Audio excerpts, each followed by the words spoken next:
نحمده ونصلي على رسوله الكريم اما بعد بسم اللہ الرحمن الرحیم السلام علیکم ورحمۃ اللہ وبرکاتہ۔ توبہ استغفار کی فضیلت۔ استغفار سے جو مانگو گے ملے گا۔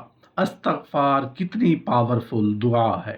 محترم ناظرین، جب حضرت آدم علیہ السلام نے شجر ممنوعہ کا پھل کھا لیا اور آپ کے جسم اطہر سے بہشتی لباس اتر گیا، آپ کا ستر مبارک کھل گیا، صرف تاج و کلغی یعنی پٹی سر پر باقی رہ گئے، تو فرشتوں نے ان دونوں کے اتارنے سے حیا کی۔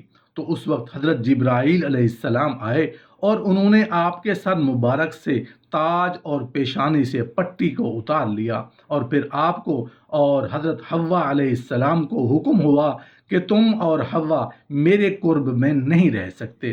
اس پر حضرت آدم علیہ السلام نے شرماتے ہوئے حضرت حوا علیہ السلام کی طرف دیکھا اور فرمایا کہ یہ اس خطا کی پہلی سزا ہے کہ اللہ تعالیٰ کی قربت سے ہم کو نکال دیا گیا۔ آرام دہ زندگی اور خوشگوار عیش کے بعد تضرع اور زاری سے کام لینا پڑے گا۔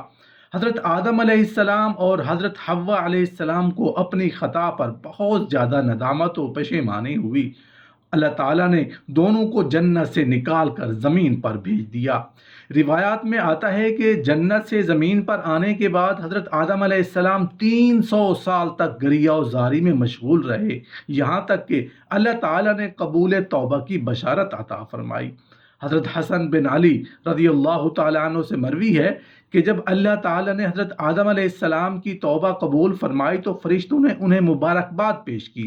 حضرت جبرائیل و میکائیل علیہ السلام حاضر ہوئے اور کہا، اے آدم علیہ السلام، آپ نے توبہ کر کے اپنی آنکھوں کو ٹھنڈا کر لیا۔ حضرت آدم علیہ السلام نے فرمایا، اگر اس توبہ کی قبولیت کے بعد پروردگار نے باز پرس کی تو کیا ہوگا؟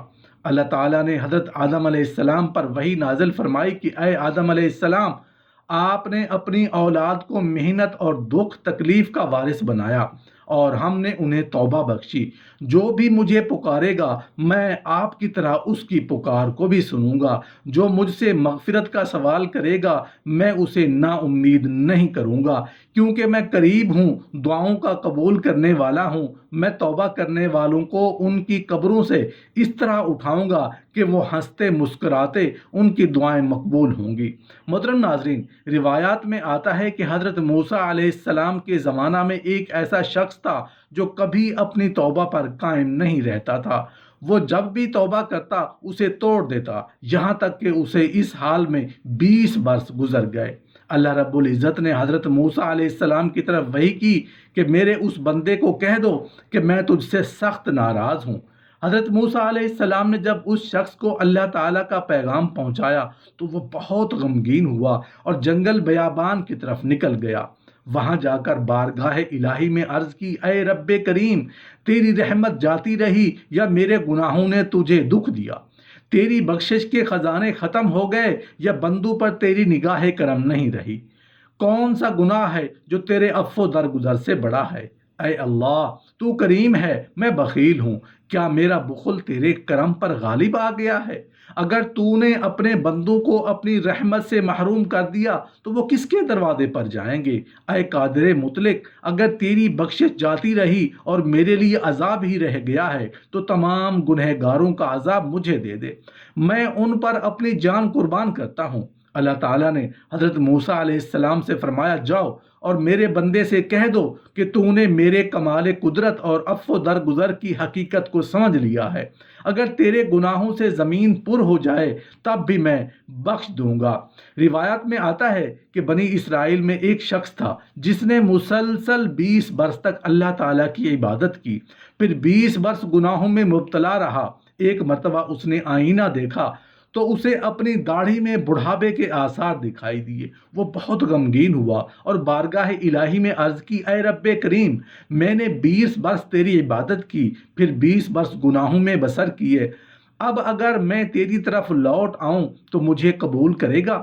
اسے ہاتف غیبی سے آواز سنائی دی کہ تو نے ہم سے محبت کی، ہم نے تجھے محبوب بنایا، تو نے ہمیں چھوڑ دیا اور گناہوں میں مبتلا ہو گیا، ہم نے مہلت دے دی، اب اگر تو ہماری طرف لوٹے گا تو ہم تجھے قبولیت کا شرف بخشیں گے۔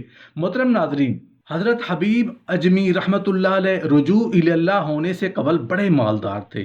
آپ کا ذریعہ آمدنی یہ تھا کہ آپ اپنی دولت لوگوں کو سود پر دیا کرتے تھے۔ سود در سود وصول کرنے کی وجہ سے آپ کی دولت میں بے پناہ اضافہ ہوتا جا رہا تھا۔ ایک مرتبہ کا ذکر ہے، آپ کے ایک مقروض کے گھر گئے تاکہ اس سے سود کی رقم وصول کریں۔ وہ مقروض اس وقت اپنے گھر پر موجود نہیں تھا، البتہ اس کی بیوی گھر میں موجود تھی۔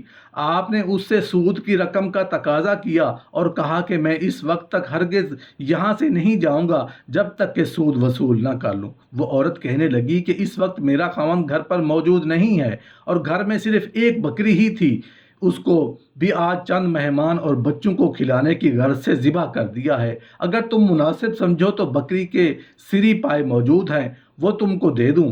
حضرت حبیب اجمی رحمتullah علیہ انتہائی سخت گیر اور لالچی ذہن رکھتے تھے، چنانچہ انہوں نے اس عورت سے بکری کے سری پائے لیے، اپنے گھر لے آئے، پھر اپنی بیوی سے کہا کہ ان کو بھون کر تیار کرو۔ بیوی نے جواب دیا کہ آج تو گھر میں ذرا سا بھی ایندھن موجود نہیں، سالن کیسے تیار کروں؟ حبیب اجمی کو ایک دم سے یاد آیا کہ ایک لکڑہارا بھی مقروض ہے، چنانچہ اسی وقت اٹھے اور سیدھے لکڑہارے کے ہاں جا پہنچے اور سود میں لکڑیاں لے آئے۔ لکڑیاں بیوی کے حوالے کرنے کے بعد کہنے لگے کہ ایک نان بھائی میرا مقروض ہے، میں اس سے جا کر پکی پکائی روٹیاں لے آتا ہوں، تم اتنی دیر تک سالن تیار کر لو۔ آپ کے جانے کے بعد آپ کی بیوی نے سری پائے پکانے کے لیے ہنڈیا چولہے پر رکھی۔ جب سالن تیار ہو گیا تو ایک برتن میں ڈال لیا۔ حبیب اجمی کی بیوی نے برتن میں چمچ ہلایا تو یہ دیکھ کر وہ انتہائی حیران ہو گئی کہ برتن میں شوربے کی بجائے خون تیر رہا ہے۔ جب حبیب اجمی روٹیاں لے کر واپس آئے تو آپ کی بیوی نے رونی صورت بناتے ہوئے کہا کہ تمہارے برے کاموں کی وجہ سے آج یہ عجیب واقعہ رونما ہوا ہے کہ سری پائے کا شوربہ خون بن گیا ہے۔ حبیب اجمی نے چمچ اپنے ہاتھوں میں لے کر برتن میں ڈالا تو واقعی سارا برتن خون سے بھرا ہوا دکھائی دیا۔ اس واقعہ کو دیکھ کر حبیب اجمی رحمتullah علیہ کے دل میں اس قدر گہرا اثر ہوا کہ جسم کر کب کبھی طاری ہو گئی اور اسی وقت سود کی کمائی سے توبہ کر لی۔ اس کے بعد جب آپ رات کو سوئے تو ساری رات نیند نہیں آئی، بستر پر کروٹیں بدلتے بدلتے رات گزر گئی۔ آپ کو بہت ہی بے چینی محسوس ہو رہی تھی۔ صبح ہوتے ہی آپ نے یہ ارادہ بھی کیا کہ اپنے قرض داروں سے صرف اصل رقم لوں گا اور ہرگز سود کا مطالبہ نہیں کروں گا۔ یہ جمعۃ المبارک کا دن تھا۔ صبح محلے کے لڑکے راستے میں گیند کے ساتھ کھیل رہے تھے، ادھر سے حبیب اجمی گزرے۔ ان کو دیکھتے ہی لڑکے آپس میں کہنے لگے، ارے بھائی راستے سے پرے ہو جاؤ، حبیب سود خور آ رہا ہے، کہیں اس کا منحوس سایہ ہم پر نہ پڑ جائے اور ہم بھی اس کی طرح بدبختی کا شکار نہ ہو جائیں۔ حبیب اجمی نے یہ بات سنی تو دل کو ایک زبردست دھچکا سا لگا، دل پر خوف اور رکت سی طاری ہو گئی۔ سوچا میں اس قدر بدبخت ہوں کہ شہر کے بچے بھی میرے سائے سے دور بھاگتے ہیں اور مجھے منحوس سمجھتے ہیں۔ چنانچہ آپ اسی وقت مشہور ولی اللہ حضرت حسن بصری رحمتullah علیہ کی خدمت میں حاضر ہوئے اور آپ کے دست مبارک پر توبہ کر لی اور اسی پاک میں یہ اعلان بھی کیا کہ آج سے میں اپنے تمام قرض داروں کا سود ہی نہیں بلکہ اصل رقم بھی معاف کرتا ہوں۔ سچے دل سے تائب ہونے کے بعد جب حضرت حبیب اجمی رحمتullah علیہ واپس اپنے گھر لوٹے تو راستے میں لڑکوں کی ایک ٹولی کھیل میں مصروف تھی۔ لڑکوں نے جیسے ہی حضرت حبیب اجمی رحمتullah علیہ کو دیکھا تو آپس میں کہنے لگے، پیچھے ہٹ جاؤ، حبیب رحمتullah علیہ آ رہے ہیں اور یہ آج توبہ کر کے آئے ہیں، ان کا ادب اور احترام ملحوظ خاطر رکھو، کہیں ایسا نہ ہو کہ ہماری دھول ان پر پڑے اور ہمارا شمار بے ادبوں میں ہو جائے۔ حضرت حبیب اجمی رحمتullah علیہ نے جب یہ سنا تو دل میں کہنے لگے، سبحان اللہ، میں نے آج ہی اپنے گناہوں پر پشیمانی کے آنسو بہاتے ہوئے سچے دل سے توبہ کی ہے اور خدا تعالیٰ نے بھی اپنی مخلوق کے خیالات میرے بارے میں بدل دیے ہیں۔ جب آپ اپنے گھر پہنچے تو تمام قرض داروں کو بلایا اور سب کو قرضہ معاف کرنے کا تحریری طور پر کاغذ دے دیا۔ پھر اپنے گھر کی تمام چیزیں اللہ تعالیٰ کی راہ میں بانٹ دیں، حتیٰ کہ آپ کے اور آپ کی بیوی کے پاس صرف وہ کپڑے رہ گئے جو کہ پہنے ہوئے تھے۔ اس کے بعد اپنی تمام زندگی دریائے فرات کے کنارے ایک حجرے میں اللہ تعالیٰ کی عبادت کرتے ہوئے گزار دی۔